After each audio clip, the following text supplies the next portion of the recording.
ولا تموتن إلا وأنتم مسلمون.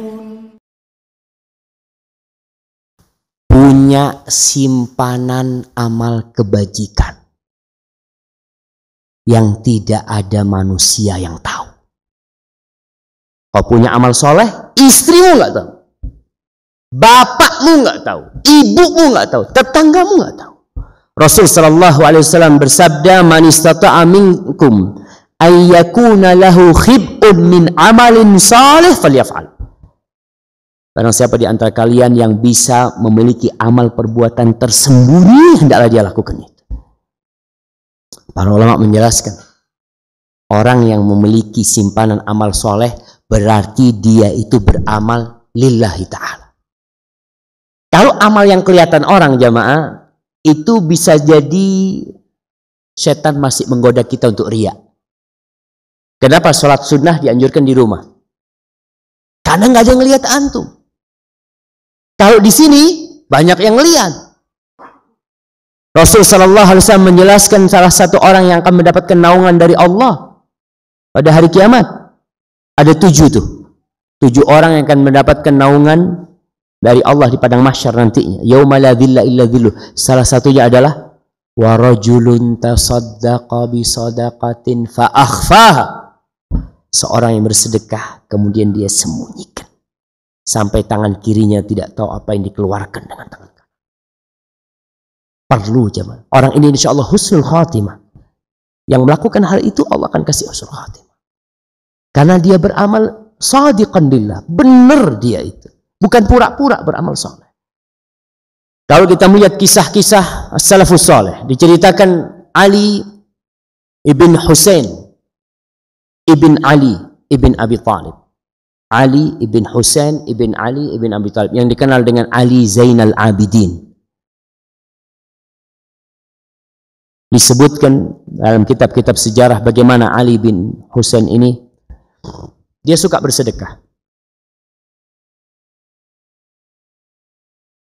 Ketika di malam hari dia suka manggul makanan, dia taruh di depan rumahnya orang-orang miskin.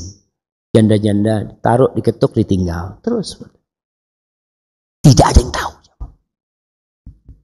Kapan diketahui? Ketika dia meninggal dunia. Ketika dia meninggal dunia, penduduk Madinah kehilangan sodakoh sembunyi-sembunyi. Nggak ada lagi itu datang beras. Nggak ada lagi. Berarti penduduk Madinah itu nggak pernah tahu sampai Ali meninggal dunia. Tentang amalan dia. Allah akan kasih husnul khatimah. Dawud ibn Abi Hind, seorang alim ulama yang terkenal. Ibn Abi Adi cerita tentang dia. Dawud ibn Abi Hind ini puasa selama 40 tahun. Keluarganya nggak ada yang tahu. Puasa sunnah selama 40 tahun. Wa kana kharrazan. Dia kerjanya kharraz. Kharraz wallahualam, apa artinya kharraz ini? Kharraz kalau nggak salah sebagai pembuat kerajinan lah dia ini. Kalau anda nggak salah. Dia itu ketika berangkat kerja selalu membawa makan siangnya. Di tengah jalan dia sedekahkan. Di tempat kerjanya dia nggak makan. Orang-orang berpikir mungkin dia sudah makan di jalan. Pulang malam hari, dia makan malam dan itu berbukanya dia. Selama 40 tahun keluarganya nggak tahu. Subhanallah. Kita baru puasa sunnah sehari, sekampung udah tahu. Insyaallah. Fadl makan. Nah lagi puasa. Insyaallah. Baru sehari puasa sunnah, sekampung udah tahu semuanya. Usahakan kita punya amalan-amalan. Dan wanita, ibu-ibu itu bisa punya ibadah sunnah yang suaminya nggak tahu. Suaminya keluar kota, dia puasa sunnah. Soalnya kalau dia puasa sunnah ketika ada suaminya, dia harus izin sama suaminya. Maka lakukan amalan-amalan yang tidak diketahui oleh orang. Ibnu Sirin, seorang tabi'in, dikatakan Ibnu Sirin ini kalau siang dia tertawa sama orang, ya, Masya Allah. Hidupnya senang sama orang. Fa idza jannal lail faka'annahu qatala ahla qaryah. Tapi kalau sudah malam tiba, dia itu menangis seakan-akan telah membunuh orang satu kampung. Memohon ampunan kepada Allah Subhanahu wa ta'ala. Di antara 7 orang yang akan mendapatkan naungan di sisi Allah, salah satunya wa rajulun dzakarallaha khalian fafadat ain. Orang yang mengingat Allah sendirian, bukan di depan orang. Nangis di depan orang gampang. Kadangkala orang Masya Allah sholat di Masjid Nabawi pada nangis. Masya Allah. Setelah sholat, sahibnya tanya, antum kenapa nangis tadi? Ya imamnya nangis, nggak enak kan nangis kan. Jadi kadang-kadang terharu kan, antum kadang-kadang ada orang nangis, antum ikut nangis, padahal nangisnya antum hanya terharu. Yang di hadis ini disebutkan menangisnya itu karena takut kepada Allah, bukan karena terharu. Orang cerita tentang orang tua, pidato tentang orang tua, kemudian menangis. Menangisnya itu karena apa? Haru. Karena dia ya Allah ya. Kalau takut sama Allah, wallahu a'lam bissawab. Tapi yang jelas, antum harus punya amalan yang tidak ada orang yang tahu. Imran bin Khalid bercerita bahwasanya Muhammad bin Wasi', salah seorang alim ulama, subhanallah, yang dikatakan Muhammad bin Wasi' ini, kalau dia berdoa, tentara itu aman. Muhammad bin Wasi' kalau dalam peperangan, pernah dalam satu peperangan, ada salah seorang panglimanya tanya, mana Muhammad bin Wasi'? Carikan dia. Cari, Muhammad bin Wasi' sedang berkomat-kamit dengan tombak dia pegang. Dan dia menunjuk ke langit.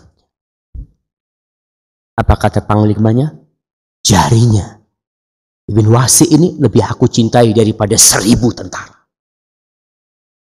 Apa yang dia lakukan? Allah kabulkan doa dia.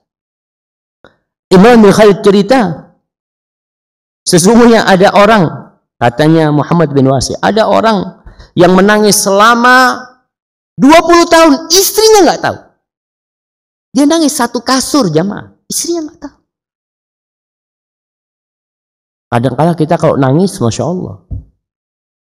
Kapan menangisnya? Menangisnya mesti kalau kena musibah. Ditinggal mati anak menangis. Bangkrut nangis. Sakit nangis. Nggak pernah kita nangis karena Allah Subhanahu wa ta'ala. Maka perlu kita berpikir, selama hidup kita, berapa kali nih kita nangis karena Allah? Hitung antum. Ada orang-orang yang selama hidupnya nggak pernah nangis karena Allah. Maka kalau nggak bisa, kita harus menangis. Kenapa Anda nggak bisa nangis? Karena tangisan itu salah satu tanda kelembutan jiwa seseorang.